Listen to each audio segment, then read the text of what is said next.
Forza Horizon 5, we got these Back to the Future DeLoreans. And they're incredible, they've included so many details from the movie to this game. But as impressive as this is, there are also quite a few mistakes. And today, I'll be going through 8 of them, so let's hit 4,000 likes on this video if you want to help out. I'm planning on making this a series on this channel, so let me know which car you want me to feature next, and I'll make a video on that for you. And hello, it is I, and let's get into this video.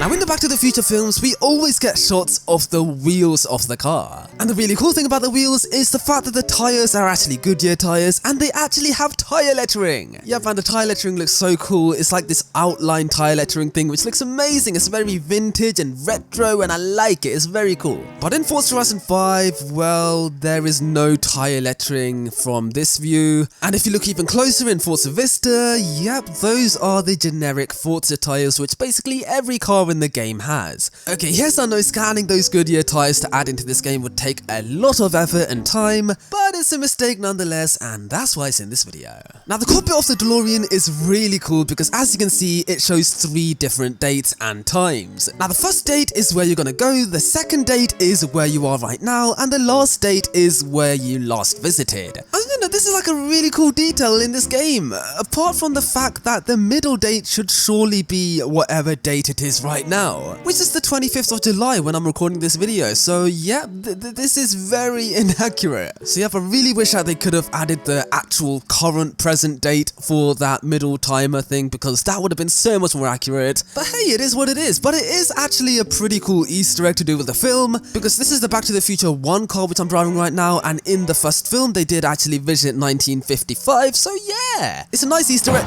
but it's pretty inaccurate. Now as you may know, the DeLorean in real life is powered by a V6 engine, a 2.8 litre V6 I believe, but in Forza Horizon 5, well,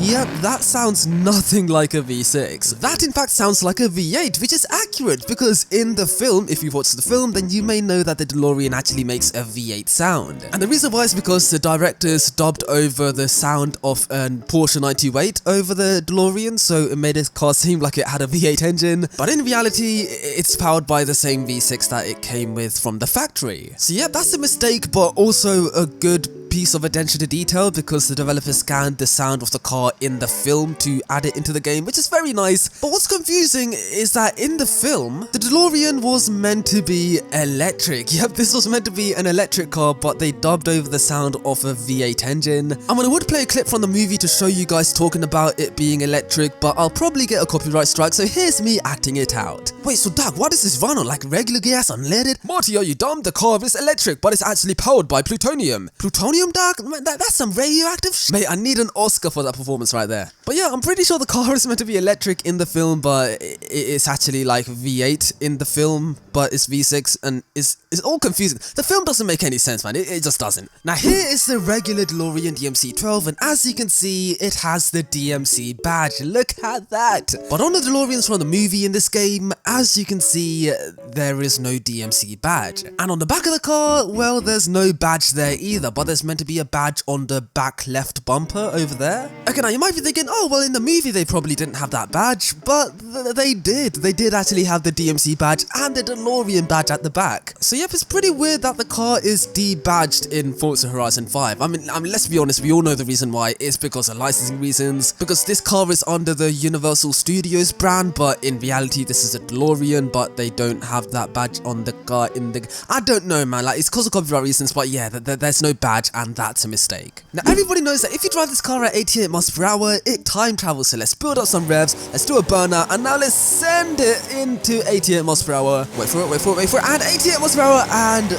nothing happens. I mean, you do get these blue lights, and the flux capacitor actually lights up as well, which is actually a really nice touch, but other than that, nothing happens. I mean, obviously the car's not going to time travel, but I was expecting a little bit more than just that. I mean, don't get me wrong, it's a really cool feature, the fact fact that the lights all light up and everything, but I was expecting like flames under the wheels, like what happens in the movie. Like remember in the Forza Horizon 3 Hot Wheels expansion, whenever you take those boosting things, your car leaves like a trail of flames. It looks so cool. But I can't really complain because the blue light thing is really cool and the flux capacitor over there is amazing as well. But come on, it would have been so cool to see flames under the wheels. Like, oh my days, that would have been amazing. Now, one of the standout features on a DeLorean are of course the gull wing doors. Yep, they go all the way up like a Mercedes SLS or an Autozam AZ1, like, you know, those type of gull wing doors. But you might be thinking, oh, it's going to be pretty hard to close those doors, isn't it? Well, it will be, and that's why DeLorean gave the car some door straps, so you can pull the car's door from the interior of your car very easily, and yeah, it makes closing the door very simple. But in Forza Horizon 5, do we have those door straps? Well, let's open the door,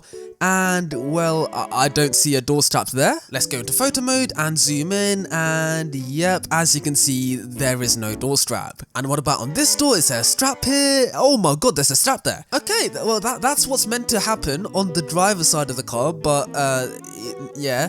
I don't know why there's a strap on the passenger side but not on the driver's side, but the strap is not gravitating, so yeah, I'll include this in this video. That's a mistake. Now this is the DeLorean from the second movie, and if you've seen the second movie or the ending of the first movie, then you may know that this DeLorean can fly. And what's really cool about the flying DeLorean is on the underside of the car there are actually like these green lights which sort of flash, and it looks really cool and futuristic. But in Forza Horizon 5, if you look at the underside of the car, well, there's nowhere for the lights to go. It just looks like the underside of a regular DeLorean, which is pretty underwhelming. So yep, the only difference between the first DeLorean and the second DeLorean is the coffee grinder on the back of it. Oh yeah, and the fact that there's no alarm clock and the dates are different, but other than that, they're basically the exact same car. Now if you watch Back to the Future, then you will know about the really cool sound effects that this DeLorean makes. Like the doors, I mean when they open up the doors in the film, it makes this really cool sound like... Oh, that's so cool. But in Forza, well... Yep, that sounds like a regular door. And what about the other door? Yep, that sounds like a regular door as well. What about the bonnet though? Yep, that doesn't make any sound. Yeah, the door don't make noise, that's what I'm trying to say. But surely the sound effect of the door would be a pretty easy feature to add into the game. I mean, a lot of the cars already have very original sounding door sounds. So how hard could it be to just dub over this with...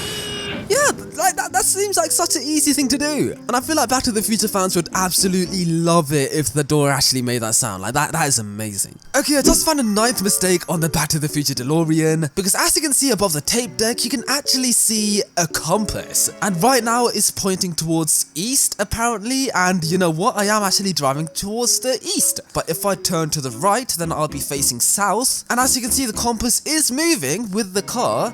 But, okay, right now I'm facing south, as you can see, but the compass apparently still sees east. So, yeah, that's a bit weird. Like, how on earth does the compass move so much when you're turning the car? Yet it always remains facing east. Like, it just doesn't make any sense to me. It just doesn't.